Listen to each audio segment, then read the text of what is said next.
नमस्कार साथियों, स्वागत है आप लोगों का अजय सर जी यूट्यूब चैनल पर।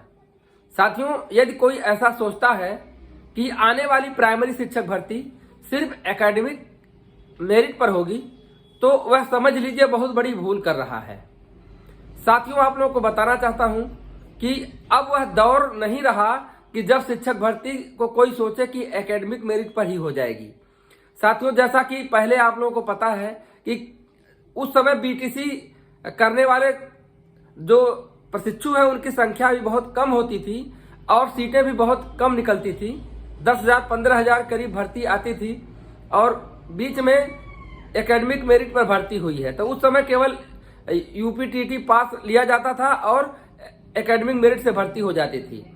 लेकिन साथियों, आप लोगों को पता है कि जो पिछली दो भर्तियां जो हुई हैं 68,500 69,000 शिक्षक भर्ती, इसमें हाई स्कूल, इंटरमीडिएट, ग्रेजुएशन और डीएलएड बीएड का 10% और सुपर टेट का 60% अंक लिया जाता है।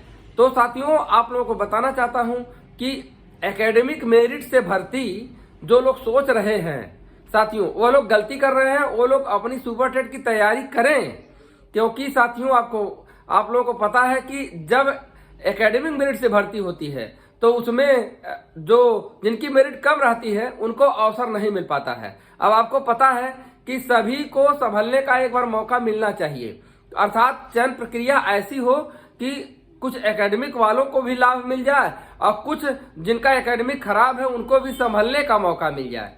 तो जो यह व्यवस्था बनाई गई है 69,000 शिक्षक भर्ती में, आप लोगों ने देखा होगा कि सुपर टेट का 60% लिया जाता है और बाकी सबका 10-10%। आप खुद सोचिए कि क्यों नहीं सबका 20-20% या 25-25% लिया जा रहा है। और प्रारंभिक जो एकेडमिक क्लासेज हैं जैसे high school, inter, graduation, DElEd, BEd, उसका 10-10% लिया जाता है, सुपर टेट का 60%। इसका मतलब यही है कि सुपर टेट पे ज्यादा से ज्यादा भर्ती को डिपेंड करना चाहती है सरकार, अर्थात ज्यादा से ज्यादा जो निर्णायक हो वह सुपर टेट हो, न कि एकेडमिक मेरिट हो। तो यही कहना है कि एकेडमिक मेरिट से टोटल भर्ती की संभावना बहुत ही कम है।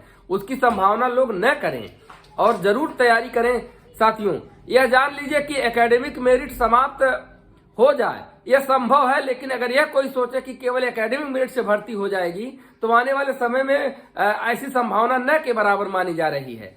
क्यों साथियों? क्योंकि आपको पता है कि जब सुपर टेट होगा या शिक्षक भर्ती परीक्षा होगी तो उसमें सभी लोगों को अवसर मिलेगा अपनी योग्यता को साबित करने का। अब वह दौर नहीं रहा कि केवल मार्कशीट दिखा करके उसके नंबरों से इतना बड़ा जो एग्जाम है या इतनी बड़ी भर्ती है उसको पूरा कर लिया जाए। 4200 ग्रेड पे की भर्ती को केवल मार्कशीट दिखा करके और नंबर के आधार पर चयन करना यह कहीं से न्याय संगत नहीं दिख रहा है। अब वैसे भी आप लोगों को पता है कि एकेडमिक मेरिट में बहुत से ऐसे बोर्ड हैं, बहुत से ऐसे विश्वविद्यालय हैं जिसमें नंबर कम मिलता है, बहुत से ऐसे बोर्ड विश्वविद्यालय हैं जिनमें नंबर अधिक मिलता है। तो उसमें भी विसंगतियां होती हैं। जब एक बोर्ड रहे और एक ही तरीके का सिलेबस रहे, पैटर्न रहे और तब जो मेरिट बनती है तो उसमें विसंगति नहीं हो पाती है। आप लोगों को पता होगा कि बहुत से ऐसे यूनिवर्सिटी हैं जहां पूरा नंबर भी बहुत अच्छा मिलता है। अब बहुत से ऐसी यूनिवर्सिटी हैं, बहुत से ऐसे केंद्रीय विश्वविद्यालय हैं जहां आपको पता है कि नंबर पाना एकदम 60% लाना नाको चने चबाने जैसा होता है। अब बहुत से ऐसी यूनिवर्सिटी है और बहुत से ऐसे डिग्री कॉलेज हैं और जहां किस तरीके से नंबर बढ़ रहा है, लोग 80% 90% आसानी से ले लेते हैं। तो इन्हीं सब विसंगतियों से होता है कि एक तरफा भर्ती चली जाती है, अर्थात बहुत से ऐसे लोग जो कि कैंपस में एडमिशन लेकर के पढ़े रहते हैं, यूनिवर्सिटी से पढ़े रहते हैं, वो छट जाते हैं। बहुत से लोग ऐसे दूर दराज जो डिग्री कॉलेज में किस तरह से नंबर मिलता है, भाई आप लोग सब जानते हैं, मुझे कहने की जरूरत नहीं है। तो जब परीक्षा बेस पे होता है तो यह समझ लीजिए कि त्रुटि होने का इसमें संभावना कम रहता है। मतलब कि एक चयन का सबको अवसर मिल जाता है, चयनित होने का सबको अवसर मिल जाता है। वैसे तो आप लोगों को पता है कि केवल अब पहले जब ऐसा तो था नहीं कि पहले शिक्षक भर्ती 1-2 बार 3 बार जब आई एकेडमिक मेरिट पे तो लोग संभल भी गए किस तरीके से कि हमको मेरिट बढ़वाना है। तो मेरिट बढ़वाने के लिए भी तमाम प्रकार का लोग प्रयास करने लगे और पहले एकाएक मेरिट पे हो गई तो सब लोग नॉर्मल परीक्षा देते थे, उसमें जिनकी बढ़िया मेरिट होती थी तो उनका हो गया। अब जब सबको पता है कि अगर मेरिट पे भर्ती होगी तो वो मेरिट बनाने के लिए कहां से कहां तक प्रयास कर लेंगे, क्योंकि उसी पे तो तमाम प्रकार की समस्याएं आ जाती हैं।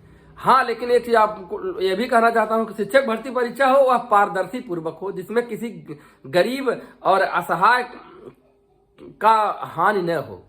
क्योंकि इसमें भी क्या होता है, कुछ रैकेट वाले और उस परीक्षा में धांधलेबाजी करा लेते हैं, पेपर आउट करा लेते हैं, तमाम प्रकार से उन लोगों को कुछ हेल्प मिल जाता है। तो यह नहीं होना चाहिए।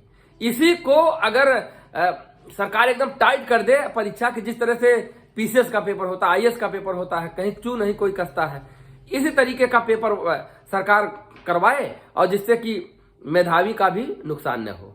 तो यही सब चीजें हैं साथियों। लेकिन अगर केवल सोचे कि कोई मार्कशीट दिखा करके और नंबर पे आधार में भर्ती हो जाए, तो यह संभावना बहुत कम लग रही है। अब लोगों के अंदर जागरूकता आ गई है और सबको मौका मिलना चाहिए, सबको संभलने का मौका मिलना चाहिए। तो जो एग्जाम बेस होता है तो उसमें सबको मौका मिल जाता है। बाकी आप लोगों का क्या कहना है, कमेंट बॉक्स में जरूर बताइएगा। धन्यवाद।